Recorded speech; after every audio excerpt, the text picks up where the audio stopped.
I bet you didn't know the bizarre origins of April Fool's Day. Hey there, and welcome to the channel where we dive deep into the whys and hows of, well, pretty much everything that makes us human. Today we're tackling a tradition that's simultaneously beloved and, let's be honest, occasionally infuriating April Fool's Day.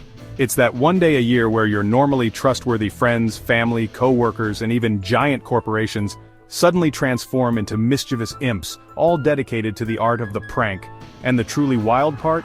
We mostly go along with it. We expect it, we participate in it, and we even sometimes enjoy being fooled. But have you ever stopped to wonder?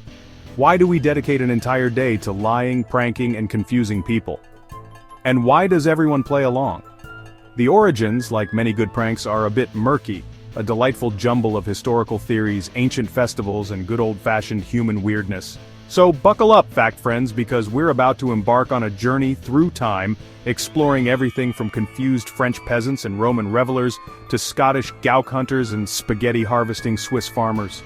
We'll try to unravel the tangled threads that make up this bizarre and enduring holiday, and maybe, just maybe, we'll understand a little bit more about why we humans are so wonderfully, predictably, and hilariously prone to a bit of foolishness. Let's get started.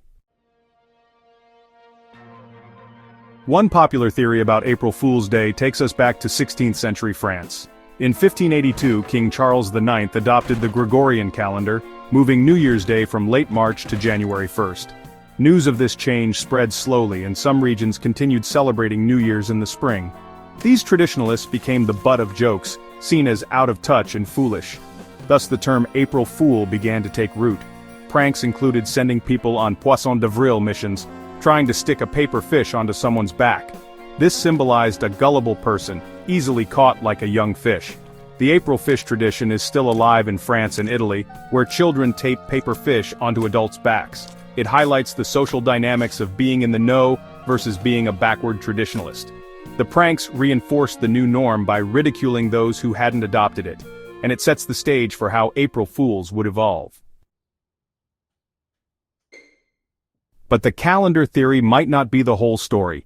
April Fool's Day could have roots in ancient Rome, specifically the festival of Hilaria around March 25th. Hilaria was a day of rejoicing and mirth, celebrating the Phrygian goddess Cybele and her consort Attis. It involved feasting, games, and masquerades, with people dressing up in disguises, often imitating public officials.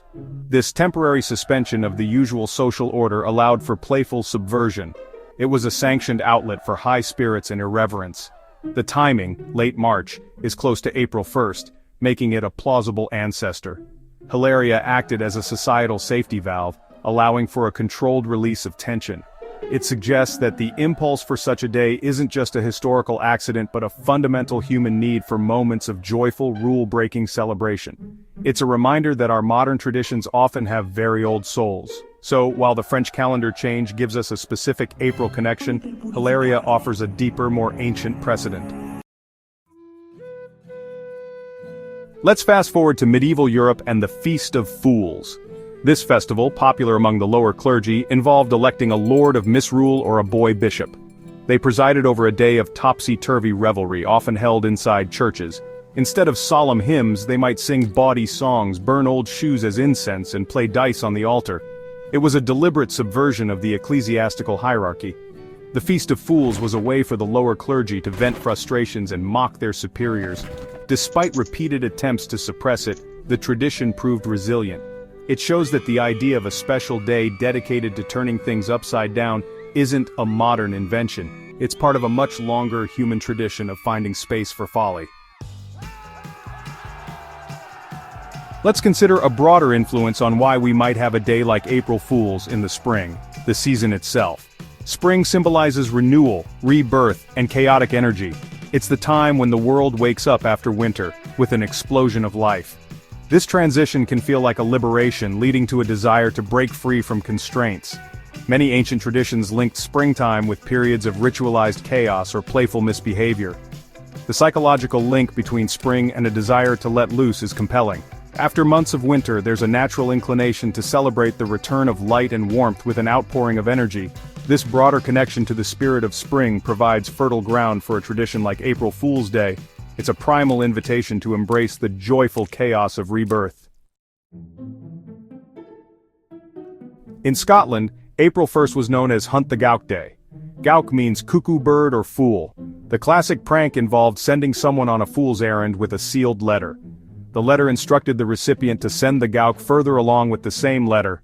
The letter typically read, "Dinna laugh, dinna smile, hunt the gowk another mile."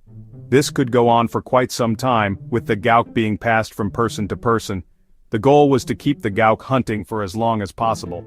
April 2nd, known as Taily Day, involved pranks like pinning a paper tail onto someone's backside.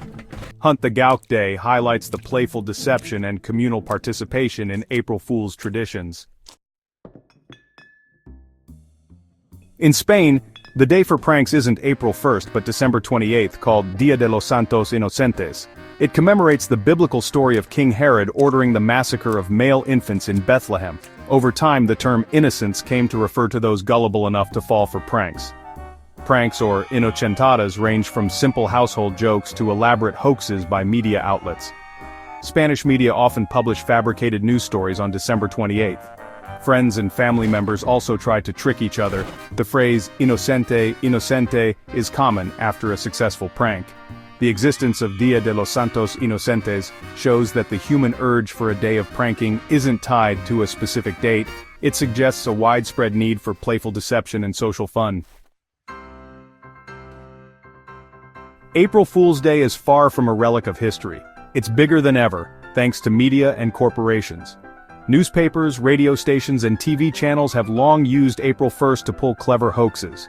The internet supercharged the April Fool's game, with tech companies launching fake products and spoof websites. Brands also jumped on the bandwagon, announcing bizarre new items or concept vehicles. A successful prank can generate enormous publicity and social media engagement. However, the line between a good-natured jest and a problematic prank can be thin. A hoax that's too believable might mislead people in problematic ways. The challenge for modern pranksters is to capture the fun without causing genuine distress. The enduring appeal shows our fascination with a day where reality gets a little wobbly. The BBC's 1957 Spaghetti Tree hoax is a legendary media prank. On April 1, 1957, aired a segment showing a family harvesting spaghetti from trees. Narrated by Richard Dimbleby, the segment looked completely credible. Many viewers were taken in, with some calling the BBC for advice on growing their own spaghetti trees. The prank worked because of the trusted source, deadpan delivery, and convincing visuals. The spaghetti tree hoax became an instant classic, talked about for years. It demonstrated the power of television to shape perception. It's a beautiful example of a clever, harmless, and perfectly timed prank. It set a high bar for future media pranks. In 1996, Taco Bell pulled off an audacious stunt by announcing they had purchased the Liberty Bell. The ad declared it would be renamed the Taco Liberty Bell. The public reaction was swift and outraged, with calls flooding into the National Park Service and Taco Bell. Even high-level officials responded, with the White House press secretary joking about it. By midday, Taco Bell revealed it was an April Fool's joke and donated $50,000 for the Liberty Bell's upkeep. The stunt generated enormous publicity and embedded the brand in the public consciousness. It showed how corporations have embraced April Fool's Day as a powerful marketing tool. It highlighted how susceptible people can be to information presented in an authoritative format. The Taco Liberty Bell incident is a prime example of a bold, cheeky, and successful prank. Google is known for elaborate April Fool's pranks, but they've had a few notable misfires. One infamous example was the Gmail mic drop feature in 2016. The feature added a minion GIF and muted replies, causing accidental use in important emails. Users were frustrated and some faced serious consequences. The backlash was immediate, and Google quickly pulled the feature and apologized. The incident highlights the fine line between funny and disruptive. It shows the responsibility that comes with being a major tech platform. While April Fool's Day is about fun, it's crucial to consider the potential impact on users. Google learned that lesson the hard way. So, there you have it. A whirlwind tour through the strange, surprising, and often hilarious history of April Fool's Day. From confused Frenchmen and Romans in disguise, to Scottish gowks on endless errands, and modern corporations vying for the cleverest hoax, the tradition has taken many forms. It's a day to break from routine, to turn the world upside down, and share a collective laugh. Whether its roots lie in ancient festivals or medieval misrule, April Fool's Day taps into something fundamental. It's a testament to our creativity, our sense of humor, and our need for lighthearted anarchy. So, the next time April 1st rolls around, remember you're part of a wonderfully foolish tradition. Thanks for watching, and don't get fooled too badly. If you just learned something new or cracked a smile, go ahead and like the video. And hit subscribe for more weird history and fun facts.